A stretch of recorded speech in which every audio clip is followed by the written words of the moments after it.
Complete करते हैं quality control की 4th unit.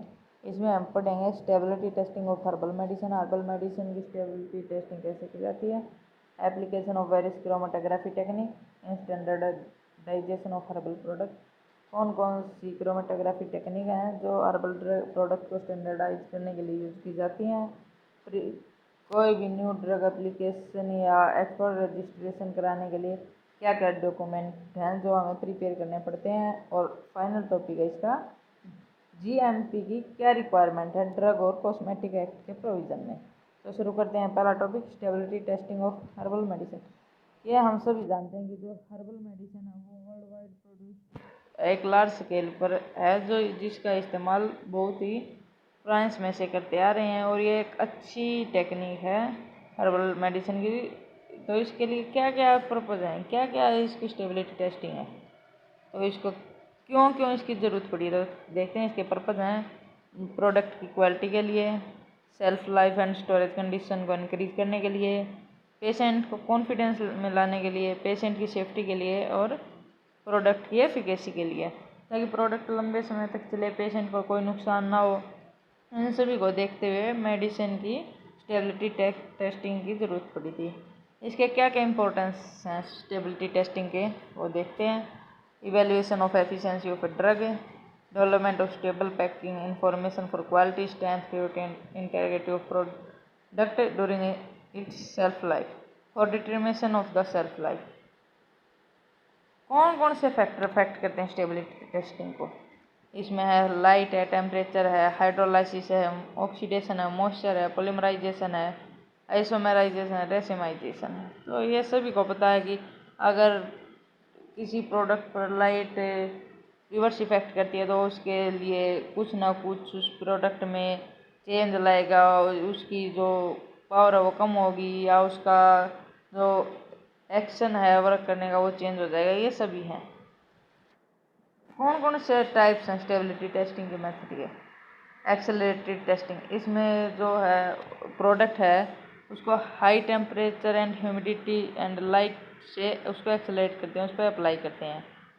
Intermediate testing, it conducted when accelerated studies fail, इसको जब करते हैं कि जब कोई भी स्टडी फेल हो जाए। स्ट्रेस टेस्टिंग, उस पर स्ट्रेस करेंगे, उस पर फोर्स करेंगे किसी भी मेटल पर या किसी भी मेडिसिन पर, उस पर फोर्स करके उसको स्ट्रेस करेंगे, मतलब उसको एक शेप देंगे। ये सब इसमें है। ये जैसे रूम टेम्परेचर लॉन्ग टर्म ये चेंज हो जाना है, रूम टेम्परेचर पर स्टोरेज करना, ये है। इसके कौन कौन से पैरामीटर यूज किए जाते हैं इसको एनालाइज करने के लिए। तो पैरामीटर हैं जैसे ऑर्गेनोलेप्टिक एनालिसिस है, इसमें कलर ऑर्डर टेस्ट को चेक किया जाता है। फिजियोकेमिकल एनालिसिस में पीएच डिटरमाइन किया जाता है, उसकी वैल्यू चेक की जाती है, उसकी एस वैल्यू चेक की जाती है, उसका मॉइस्चर कंटेंट चेक किया जाता है। क्वांटिटेटिव में specific biomarker, group of compound, fingerprinting profile, reference. Microbiological analysis में टोटल माइक्रोबियल काउंट। कौन कौन से एनालिटिकल मेथड यूज किए जाते हैं स्टेबिलिटी टेस्टिंग के लिए। तो इसमें जो मेनली मेथड है वो high performance liquid chromatography, gas chromatography और थिन लेयर क्रोमेटोग्राफी का यूज किया जाता है ज़्यादातर। और जो क्वांटिटेटिव एनालिसिस है वो यूवी विजिबल स्पेक्ट्रोस्कोपी का मेथड यूज करके की जाती है। लेकिन जो इसकी आइडेंटिफिकेशन है या प्योरिटी है उसके लिए हाई परफॉर्मेंस लिक्विड क्रोमेटोग्राफी और गैस क्रोमेटोग्राफी मेथड यूज किए जाते हैं। ये मार्कर्स का रोल क्या होता है। Markers are chemically known compound which may और मे नॉट हैव थेरापीटिक, ये वो केमिकल कंपाउंड होते हैं जिनका कुछ थेरापीटिक इफेक्ट होता है या नहीं भी होता है। इनको किसी भी मेडिसिन की क्वालिटी को कैलकुलेट करने के लिए इस्तेमाल किया जाता है। क्या क्या सोर्स हैं किसी भी मार्कर्स को फाइंड करने के। Monograph and draft, experience, literature, research, scientific researchers.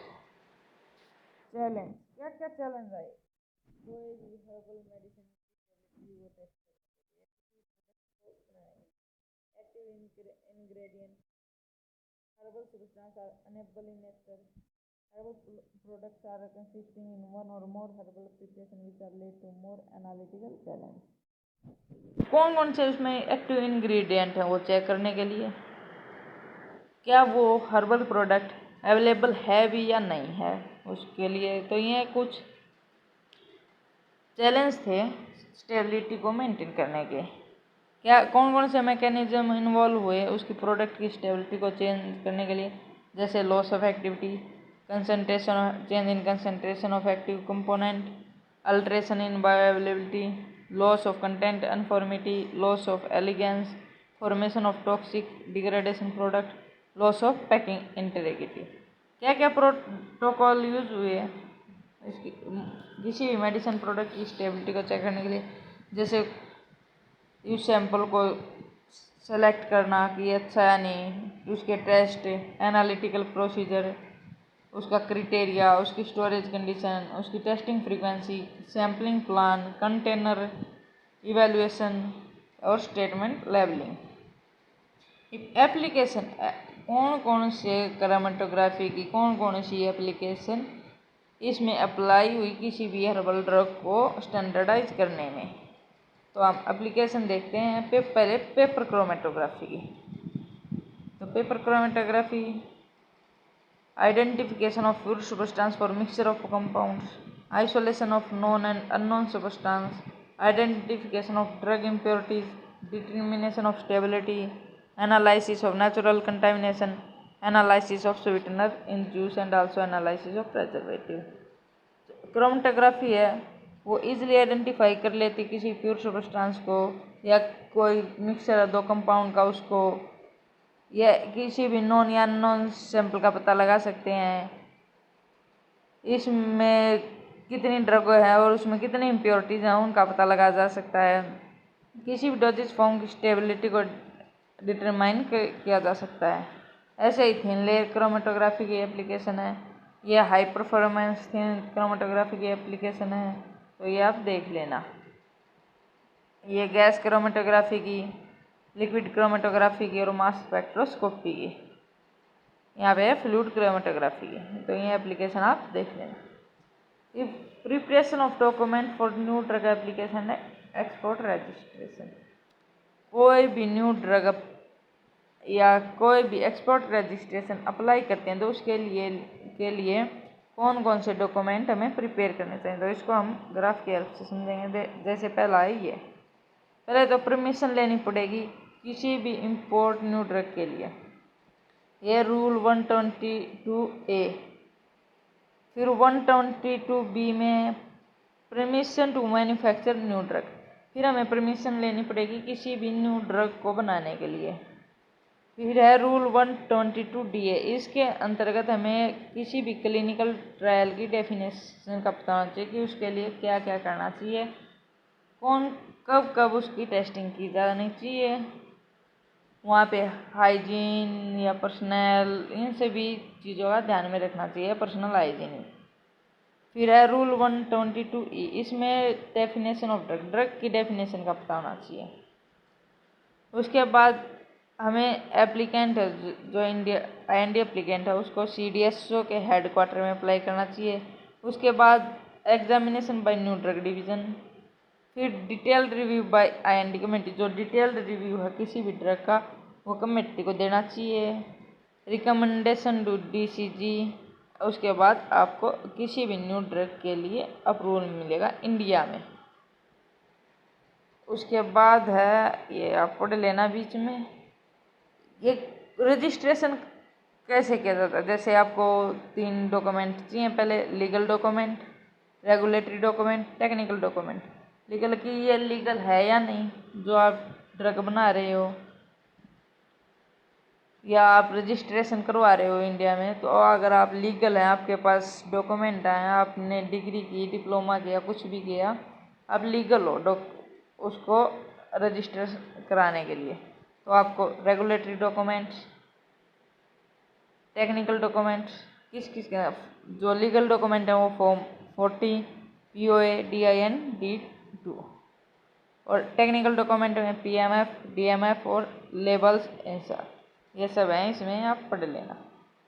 Applicant, अगर कोई एप्लीकेंट हो रजिस्टर करवा रहा तो क्या करना चाहिए उसको किसी भी ड्रग अप्रूवल के लिए इंडिया में क्या प्रोसेस है। जैसे आप एप्लीकेंट हो, उसके लिए आपको एक एप्लीकेशन लेनी है जो एथिकल कमेटी से अप्रूव हो। इसमें application filling to CDSO headquarter India application आपको फिल करके CDSO हेडक्वार्टर में भेजनी है। उस एग्ज़ाम कौन सी आप ड्रग बना रहे हो उसके बारे में एक नोट लिख के वो भेजना है। उसके बाद जो इंडिया कमेटी है वो उसको देखेगी ये सही है या नहीं, फिर उसको DCGI से रिकमेंडेड करेगी। उसके बाद जो IND एप्लीकेशन है, इंडिया एप्लीकेशन आपने जो भेजी है उसको अप्रूव मिलेगा। फिर आप क्लिनिकल ट्रायल स्टार्ट करोगे, वो देखेंगे हाँ ये यहाँ पे बना रहा अच्छा है या नहीं है, बैक्टीरिया फ्री है या नहीं है, क्या क्या पॉसिबिलिटी वहाँ पे रखी हुई है, कैसे आप उसको तैयार करेंगे। फिर application for new drug registration to CDSO। फिर CDSO जो एप्लीकेंट करेगा किसी भी न्यू ड्रग को रजिस्टर करने के लिए वो बोलेगा हाँ भाई करो या नहीं करो। फिर जो DCGI वो रिव्यू लेने आएगा कहाँ पे क्या, अगर वो कंप्लीट है तो आपका लाइसेंस जनरेट हो जाएगा, आपको मिल जाएगा। अगर कंप्लीट नहीं है, कोई भी चीज़ इनके अंदर से मिसिंग है, आप उसको अच्छा नहीं लगता कि यहाँ पे बनाएगा, यहाँ पे बैक्टीरिया को साफ करने के लिए कुछ नहीं है, सैनिटाइज नहीं है, तो वो उसको अप्रूव नहीं करेगा और आपका जो लाइसेंस है वो अप्रूव नहीं होगा। GMP क्या क्या रिक्वायरमेंट है GMP की किसी भी ड्रग या कॉस्मेटिक प्रोविजन में, तो वही है पर्सनल हाइजीन एंड हेल्थ की।